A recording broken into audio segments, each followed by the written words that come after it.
মচাও প্ৰশান্ত ফুকন হাবুং পুৰোহিত হাবুং বুলি ক'লে যিহেতু আৰম্ভণি পাই ক'ব লাগিব এই হৈছে খুনলুং আৰু খুনলাই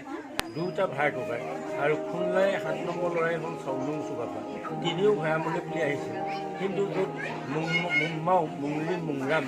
তাতেই ৰাজধানী পাতোঁ বুলি ভাবিছিল কিন্তু তাত পতাটো নহ'ল তেতিয়া খুনলুং খুনলাই ক'লে যে বোপা তুমি ভৈয়ামলৈ যোৱাগৈ আমি কিন্তু ভৈয়ামলৈ নাযাম আমি ইয়াৰ পৰা উভতি যাম গতিকে তোমাক আমি 10,000 সৈন্য সামন্ত দিছোঁ আৰু 3জন পুৰোহিত দিম মচাম মচাই মবলং 3জন পুৰোহিত এই 3জন পুৰোহিতে তোমাক সহায় কৰিব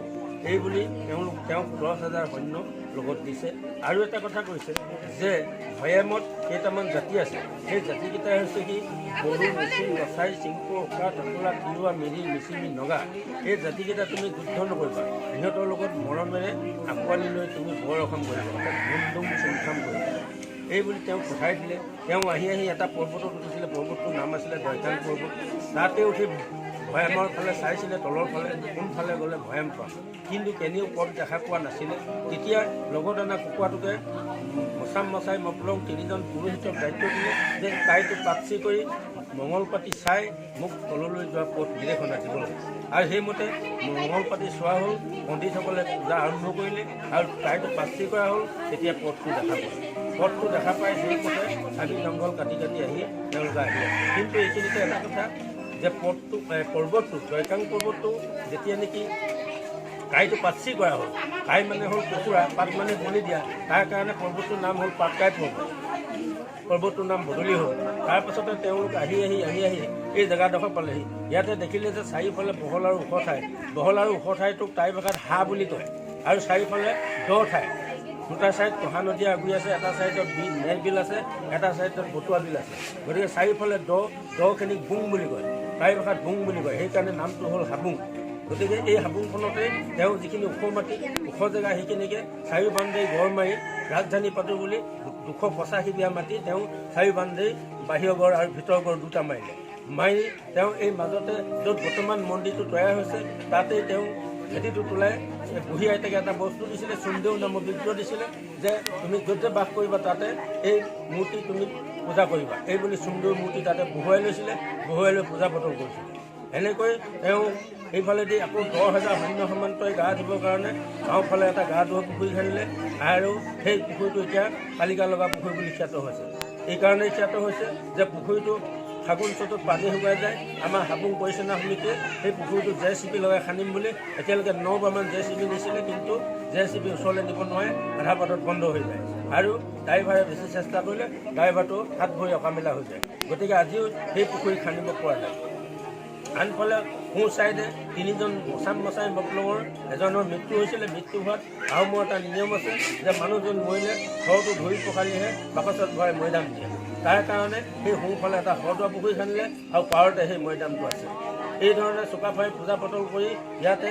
খুব বেছি 3 বছৰ আছিলে এনেকুৱাতে ব্ৰহ্মপুত্ৰ বানপানীয়ে চাৰিওফালে তাণ্ডৱ লীলা সৃষ্টি কৰিলে তেতিয়া তেওঁ ভাবিলে যে ইয়াত আৰু ৰাজধানী পতাটো সমীচীন নহ'ব সেইবুলি তেওঁ নদীয়ে উজাই গৈ শিৱসাগৰ পালে পাই তাত চৰাইদেউৰ ৰাজধানী পাতিলে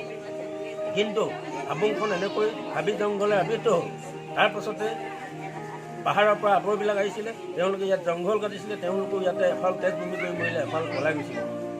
নেপালী আহিলে তেওঁলোকে ইয়াতে গৰু খুটি পাতিলে কুঁহিয়াবাৰী পাতিলে তেওঁলোকে এফাল ইয়াতে মৰিলে আৰু এফাল পলাই গুচি গ'ল এনেধৰণে দিনবিলাক বাগৰি গৈ আছিল ঠিক সন্ধ্যা আগে ইয়াতে নৰ্তকী নাচে মানুহ ওলাই ৰঙা নীলাকৈ 8খন চাকি জ্বলায় এনেকুৱা হৈ আছিল কিন্তু কোনেও নাজানে কি জেগা এজন মানুহে বিচাৰি ফুৰিছিলে সেইজনৰ নাম হ'ল মানচাও নগেন হাজৰিকা তেওঁ অতিৰিক্ত উপায়ুক্ত হিচাপে ধেমাজিলৈ আহিছিলে আহি তেওঁ গম পালে যে পশ্চিম ধেমাজি অঞ্চলত এনেকুৱা এখন জেগা আছে তেতিয়া তেওঁ চাবলৈ আহি এখন জিপচি লৈ বাগডকাবিলাক মহতিয়াই ফুৰিছিলে তেতিয়া আমি ওচৰলৈ গ'লোঁ আৰু সুধিলোঁ তেওঁক যে কিয় বাগডকা মহতিয়াইছে তেতিয়া তেওঁ কৈছিলে এইখন চাউলুং চুকাফাই বনোৱা দ্বিতীয় ৰাজধানী গতিকে সেই উপভূতিত লাই খুঁটা পুতিব লাগিব তাত মন্দিৰ থাকিব লাগিব এই বুলি কৈ তেওঁ এজন মানুহক দায়িত্ব দিলে সেই ঘটনাটো হৈছিলে 1990 চনৰ এটা তাৰিখত মানুহ ইয়াতে গোটালে লখিমপুৰ ধেমাজি ঘিলামৰ মাছখোৱা ঢুকুৱা মুষ্টিমীয়া আহোম মানুহ কিছুমান মাতিলে আৰু আমাৰ উত্তৰৰ পৰা এজন পুৰোহিত আছিলে দামচাও নবীন বৰগোহাঁই হাতীগড় তেখেতক লৈ আনি ইয়াতে এটা লাই খুঁটা পুতিবৰ কাৰণে ভুলুকা বাঁহৰ খুঁটা চাচি কাচি তৈয়াৰ কৰিলে আৰু তৈয়াৰ কৰি যিটো গাঁত খান্দিছিলে সেই গাঁত খনা মিস্ত্ৰীজন বৰ্তমান আমাৰ গাঁৱৰ এতিয়াও জীয়াই আছে। তেওঁ সোঁহাতৰ গোৱা মেলটো কাটি তাত তেজ গৈছে আৰু আহোমৰ প্ৰিয় ৰূপলাও তাত বাকি দিছে আৰু কাইটো পাচি গৈ তাত তেজটো দিছে। দিয়াৰ পাছত খুঁটাটো বহুৱাই দিয়া হ'ল। বহুৱাই দিয়াৰ পাছত মাটি দি পোতা হ'ল। পোতাৰ পাছত নগেন হাজৰিকাই এখন গামোচা মেৰাই দিছে। গামোচা মেৰাই দিওঁতে ধাৰাসাৰ বৰষুণ আহিলে। তেতিয়া ইয়াত কোনো ঘৰ দুৱাৰ নাছিলে। সেইকাৰণে মানুহবিলাকৰ ওচৰতে এখন ৰাজঘৰ এম ই স্কুল আছিলে, ভেঞ্চাৰ স্কুল, তালৈ গৈছিলে। তাতে মিটিং কৰিছিলে। মিটিং কৰি থাকোঁতে ঠিক 3:30মান বজাত আকৌ ল'ৰাবিলাকে চিঞৰি গ'লে যে সেই ভোগা বাঁহৰ খুঁটাটোৰ ওপৰত এজন মানুহ বহিলে। তেতিয়া আমি মিটিঙৰ পৰা সকলো মানুহে ওলাই চালোঁ, দেখিলোঁ যে হয় এজন মুগাৰ ড্ৰেছ পিন্ধি সম্পূৰ্ণ মূৰতে পগুৰি মাৰি এজন মানুহ বহিলে। বহাৰ কাৰণে আমি চব মানুহ দৌৰি আহিলোঁ। দৌৰি আহোঁতে পৃথিৱীখন আন্ধাৰ হ'ল। কিয় আন্ধাৰ হ'ল বুলি ওপৰলৈ চাইছিলোঁ। তেতিয়া দেখিছিলোঁ যে লক্ষ লক্ষ কোটি জীয়া আহিছিলে। সেই জীয়াবিলাকে সূৰ্যৰ পোহৰটো সম্পূৰ্ণ ঢাকি দিছিলে আৰু জীয়াবিলাক আগত পালেহি। প্ৰায় ভলুকা বাঁহৰ খুঁটাটো 3 পাক ঘূৰি জীয়াবিলাক শিৱসাগৰ ফালে গুচি গ'ল আৰু মানুহজন নাইকিয়া হ'ল। সেয়া আছিলে প্ৰথম দিন। তাৰপাছতে তেওঁ দলঙৰ শলকাত 8 টুকুৰা আনি দিছিলে। সেই 8 টুকুৰাই আমি ওচৰৰ স্থানীয় মানুহখিনিয়ে খেৰ বাঁহে মন্দিৰটো তৈয়াৰ কৰি লৈছিলোঁ। তৈয়াৰ কৰি লোৱাৰ পাছত তেতিয়াৰ পৰা ইয়াৰ মাংগলিক কৰ্মবিলাক সম্পূৰ্ণ তাই কৃষ্টি, তাই পৰম্পৰা, ৰীতি নীতিয়ে চলি আছিলে। তেতিয়া পুৰোহিত আছিলে আমাৰ মানচাও ধনিয়াম চমুৱা আৰু সেই আইগৰাকী বৰ্তমান আছেই, তেওঁলোকে পুৰোহিত কৰিছিলে। এনেকৈ কৰি থাকোঁতে ময়ো আহি পালোঁ। মই আহি পোৱাৰ পাছত আজিৰ পৰা প্ৰায় 4 বছৰ আগত 16 চনত উঠিছে নাই 16 চনত সমান্দ সোণোৱালে এখন হেলিকপ্টাৰ লৈ আহিছিলে আৰু সেই হেলিকপ্টাৰখন তেওঁ যাবৰ সময়ত আকাশ মাৰ্গতে আপ এণ্ড ডাউন হ'ব লাগিলে, উৰিও নাযায়, তলতো নপৰে, এনেকুৱা হ'ল। প্ৰায় 7 বাৰ আপ ডাউন হ'ল। তেতিয়া আমি এই নামজাৰি ঘটি নি তালৈ ধ্যান কৰি চুলুক গাই যেতিয়া এই চাটডালে ছটিয়াই দিছিলোঁ, তেতিয়া হেলিকপ্টাৰ উৰি যাবলৈ সক্ষম হৈছিলে। আৰু সেই কাৰবাৰটো নিউজ লাইভ DYC সকলোতে অসমৰ টিভি দৰবাৰবিলাকত দি থৈছিলে। তেতিয়া মানুহে হাবুং কি বস্তু দেখা পালে আৰু তেতিয়াৰ পৰাই ভক্তৰ প্ৰৱণনটো বৃদ্ধি পালে। চমুকৈ হাবুঙৰ ইতিবৃত্তি ইমান।